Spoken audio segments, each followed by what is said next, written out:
नमस्कार दोस्तों, मैं अंकुर उपाध्याय स्वागत करता हूं आप सभी का एक बार फिर से अपनी नई वीडियो में। भारतीय बाजार में एक बार फिर गिरावट होते हुए दिख रही है। निफ्टी 24,400 का लेवल दोबारा टेस्ट करने की तैयारी में 170 पॉइंट नीचे है। बैंक निफ्टी 350 पॉइंट्स नीचे है। Mid cap small cap index में थोड़ी गिरावट ज़्यादा है। इनफैक्ट मिड कैप में ज़्यादा है, स्पेशली 1% नीचे हो गया इंडेक्स। बाकी निफ्टी, सेंसेक्स, बैंक निफ्टी और स्मॉल कैप इंडेक्स 0.6% डाउन है। तो मार्केट में प्रॉब्लम क्लियर कट दिख रही है, लेकिन स्टॉक स्पेसिफिक ज़्यादा एक्शन दिख रहा है आज के सेशन में, क्योंकि हरे स्टॉक्स की संख्या भी कम नहीं है। 950 शेयर्स हैं एनएससी पे जो पॉजिटिव हैं, लेकिन उसके सामने 1550 शेयर्स के करीब नेगेटिव हैं एनएससी पे। बीएससी पे थोड़े ज़्यादा स्टॉक्स नेगेटिव साइड पे दिख रहे हैं। तो मार्केट ब्रेथ खराबी है पूरी तरीके से, अगर आप नोटिस करें तो। बात करें सेक्टर स्पेसिफिक तो सब कुछ खराब है। बस एक मीडिया क्षेत्र है जो हरे निशान में टिका हुआ है, बाकी सब नीचे है। सबसे ज़्यादा metal, reality, mid cap, select, ये तीनों सेक्टर्स 1% नीचे हैं। वहीं फार्मा, आईटी ये 0.1% नीचे हैं। Financial services, Nifty, bank, auto ये सब आधे % से ज़्यादा नीचे दिख रहे हैं आप सभी को। दोस्तों 2-3 बड़ी बातें हैं, पहले मैं आपको बताना चाहूँगा। बाजार में गिरावट के पीछे का रीज़न एक ही है, वो आप सभी को पता होना चाहिए, FIIs की सेलिंग और टैरिफ का डर। ट्रम्प साहब पूरी कोशिश कर रहे हैं टैरिफ के नाम से हमें डराने की, ताकि ट्रेड डील को लेकर हम आगे आ जाएं। लेकिन भारत ने भी कल क्लियर कर दिया कि एग्रीकल्चर के लेवल पे हम नहीं झुकेंगे। और कल ट्रम्प साहब की तरफ से जो बयान आया है उसने और ज़्यादा टेंशन का माहौल बना दिया है। उन्होंने कहा है कि भारत के साथ हम डील कर ही नहीं रहे, अब डील को लेकर कोई बात ही नहीं करनी है हमें, जब तक रशिया के साथ व्यापार कर रहे हैं। तो ये ऐसी कंडीशन रख दी है कि शायद नहीं होगा। अब देखने वाली बात है, केवल ये प्रेशर बनाने की योजना है, बट प्रेशर भी बना रहे हो तो किस लेवल पे बना रहे हो? आपने एक ऐसी शर्त रखी है शायद जो पूरी ना कर पाए भारत। हम रशिया के साथ ये जो व्यापार है नहीं आई थिंक ड्रॉप कर पाएंगे, क्योंकि बड़े लेवल पे होता है वो, और रशिया भी भारत का एक बहुत ही अच्छा मित्र है। और ऊपर से रशिया के साथ हम कोई ऐसा व्यापार नहीं कर रहे हैं जो नेगेटिव हो।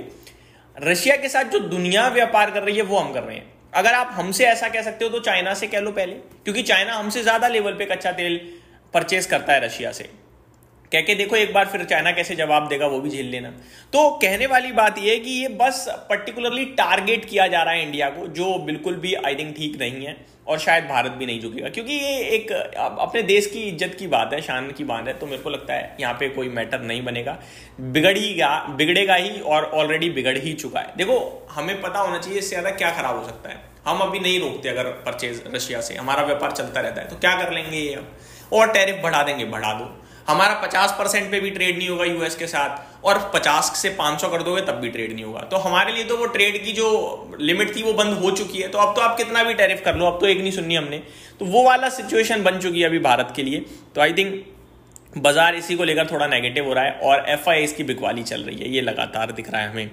आज के सेशन में कुछ स्टॉक्स में बड़े सौदे होते हुए दिखे हैं। सबसे पहले मेरे को जो नाम दिख रहा है वो है भारती एयरटेल का। इसमें आज ब्लॉक डील हुई है करीब 12-13 हजार करोड़ के समथिंग की।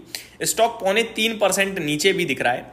भारती एयरटेल की बात करूं तो लगभग ये सौदा 1870-1874 रुपए के करीब हुआ है। 8,358 करोड़ का सौदा हुआ है 1870 रुपए के भाव पे। लगभग 3,000 करोड़ का सौदा 1874 के भाव पे दिख रहा है। बाकी 115 करोड़, 60 करोड़, 87 करोड़, 53 करोड़, बहुत सारे आज ब्लॉक डील्स दिख रही हैं भारती एयरटेल में।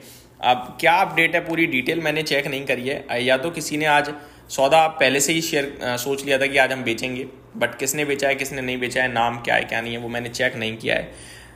यहाँ पे खबर तो आ रही है 12,500 करोड़ के सौदे होते हुए दिखे हैं। Bharti Airtel share fall after equity worth 12,563 crore change hand. तो 12,500 करोड़ के सौदे हुए हैं। यहाँ पे खबर ये भी है कि promoter entity of Bharti Airtel launched a block deal to offload 0.8% equity in the firm for 9,310 crore. The floor price 1,862। तो फ्लोर प्राइस लगभग 1862 तय कराया था, लेकिन उसके सामने 1870-1874 रुपए पे सौदा हुआ है। 9,300 करोड़ के सौदे के अनुमान था ये सौदा, लेकिन करीब 12,500 करोड़ का हुआ है। प्रमोटर एंटिटी ने करीब 1% के समथिंग इक्विटी ऑफलोड करी है। तो ये डिटेल्स आते हुए दिख रही हैं, जिसकी वजह से भारती एयरटेल का शेयर आज प्रेशर में दिख रहा है आप सभी को। आगे मैं आप सभी के साथ बात करूं कुछ और बड़ी खबरों के बारे में, तो आज पूरा ऑयल मार्केटिंग क्षेत्र आपके लिए 2 बजे एक्शन में रह सकता है, जिसमें आप IOC, HPCL और BPCL को रडार पे रख सकते हैं। दोस्तों इस तरीके की जब बात करते हैं तो लोग उत्सुक होकर क्या करते हैं, ज़्यादा दिमाग लगा के खरीदने चले जाते हैं। मत करना ऐसा। इंट्राडे के लिए कुछ भी करोगे लॉसेस के चांसेस बहुत ज़्यादा हैं। जानकारी पर्पज से समझ लो, IOC, BPCL, HPCL के लिए खबर पॉजिटिव आ सकती है 2 बजे के समथिंग। वो खबर ये हो सकती है कि सरकार कंपेंसेशन दे सकती है करीब 31,000 करोड़ का। आज कैबिनेट की मीटिंग है और अगर ये अनाउंसमेंट आई तो इन कंपनीज के लिए डेफिनेटली बहुत बड़ा रिलीफ होगा, क्योंकि कंपनी को ना जो गैस सिलेंडर है उन पे भारी नुकसान आ रहा है बीते कुछ समय से, हर वित्त वर्ष में 2-3 वित्त वर्ष से, और कंपनियां हर साल डिमांड करती हैं। बट ये जो मैटर है ये फाइनेंस मिनिस्ट्री तक जाकर फेल हो जाता था, बट इस बार अप्रूव हो गया है और कहीं ना कहीं कंपेंसेशन आने की तैयारी में 31,000 करोड़ का। लास्ट टाइम जो अप्रूवल आया था आई थिंक 21,500 करोड़ का कंपेंसेशन आया था, आज से 3 साल पहले, 3-3.5 साल पहले के करीब, जहां तक मुझे याद आता है। तब भी मैंने वीडियो शेयर करी थी। तो ये कुछ डिटेल्स थी। बाकी ग्लोबल फ्रंट पे देखा जाए तो इतनी परेशानी कहीं भी नहीं है जितनी भारत में, क्योंकि भारत को लेकर पर्टिकुलरली टारगेट किया गया है इस समय ट्रंप साहब की तरफ से। बात करें दोस्तों अगर ग्लोबल फ्रंट पे, तो एशियन मार्केट्स की बात करना चाहूंगा। निकाई करीब 2% ऊपर ट्रेड कर रहा है इस समय। जापान तेजी में भाई साहब, रॉकेट वाली। शंघाई फ्लैट टू नेगेटिव है। हैंगसेंग 1% नीचे है। कॉस्पी करीब 1% ही नीचे है। मलेशिया फ्लैट टू पॉजिटिव है। ताइवान फ्लैट टू नेगेटिव है। तो ओवरऑल देखा जाए तो मिला जुला कारोबार है एशिया में। जापान में बढ़िया तेजी बन रही है और भारत में गिरावट देखने को मिल रही है। कल अमेरिका के बाजार की बात करें तो डाउ गिरकर बंद हुआ। नेस्डैक इंडेक्स पॉजिटिव साइड पे बंद हुआ। नेस्डैक S&P 500 भी नेगेटिव साइड पे बंद हुआ है। बिल्कुल फ्लैट ही है, बस थोड़ा नेगेटिव था। रशल 2000 में 1.3% की गिरावट देखने को मिली है। तो ये आपके जापान का जो टॉपसिक है, वो टॉपसिक इंडेक्स, टॉपिक्स ने फ्रेश रिकॉर्ड हाई लगाया है। 3,000 के ऊपर का लेवल दिखा दिया है यहाँ पे। तो ये बड़ी बातें थी अभी की। उम्मीद करता हूँ डिटेल्स पसंद आई होंगी। Thank you so much for watching this video. Have a great day guys.